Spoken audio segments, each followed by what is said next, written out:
Bien, mes chers amis, si je m'adresse à vous aujourd'hui, c'est parce que à la Fédération, on est quand même assailli d'un certain nombre de coups de téléphone, puisque la situation est quand même très compliquée. Les questions que vous vous posez, quelle est notre activité synégétique, comment elle peut se dérouler dans une période de confinement. Alors, c'est très compliqué, mais je vais essayer d'être aussi clair que possible pour qu'il n'y ait pas d'ambiguïté là-dessus.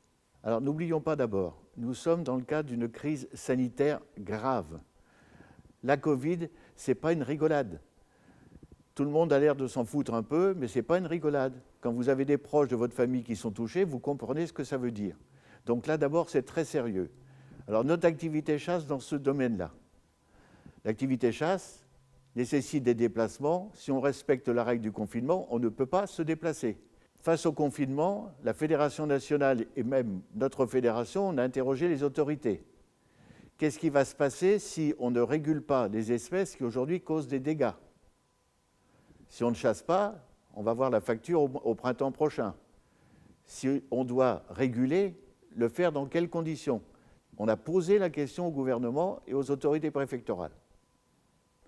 La réponse a été de la part du ministre, la possibilité dans chaque département, après la consultation de la commission spécialisée, d'accorder des dérogations. Je dis bien des dérogations, ce n'est pas un arrêté d'ouverture générale, c'est une disposition très particulière pour un moment donné.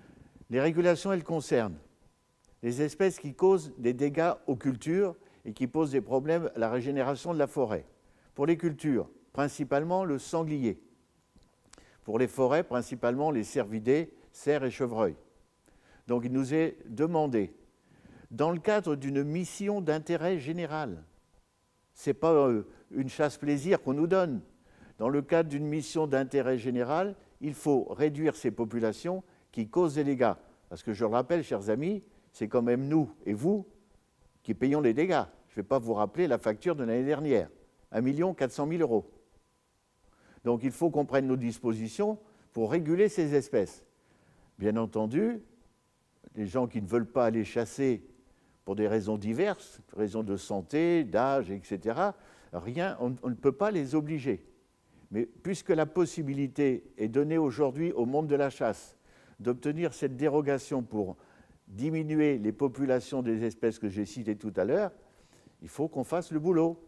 Sinon, c'est nous qui allons payer. Des gens disent nous, la chasse, c'est un loisir avec les copains, etc.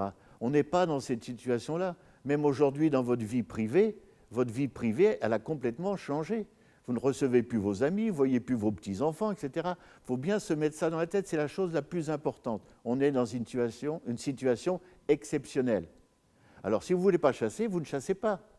Alors, bien entendu, j'entends ici ou là que le lobby des chasseurs de gros gibier a obtenu ce qu'il voulait. Non, les chasseurs n'ont jamais rien demandé. On leur a demandé de remplir leur mission d'intérêt général.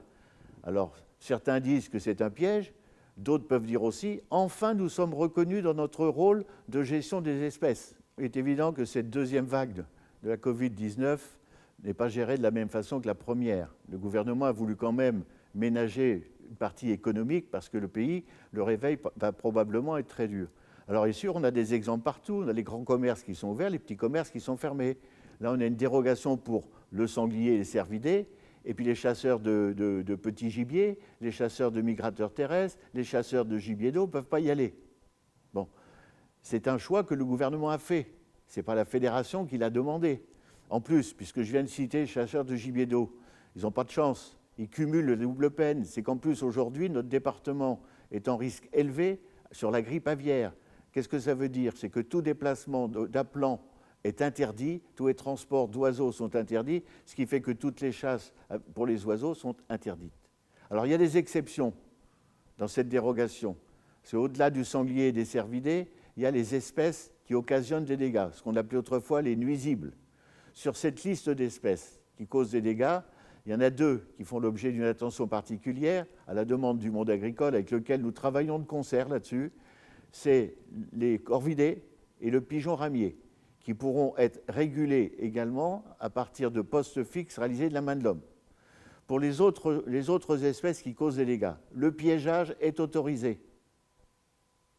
N'allez pas chercher midi à 14h dans l'arrêté. Vous avez les sangliers et les cervidés, le piégeage des animaux dits nuisibles autrefois, et pour le pigeon et le corvidé, le tir à poste fixe. Point. Alors il est sûr qu'on ne connaît pas l'issue de ces problèmes sanitaires. Les choses évoluent quasiment tous les jours.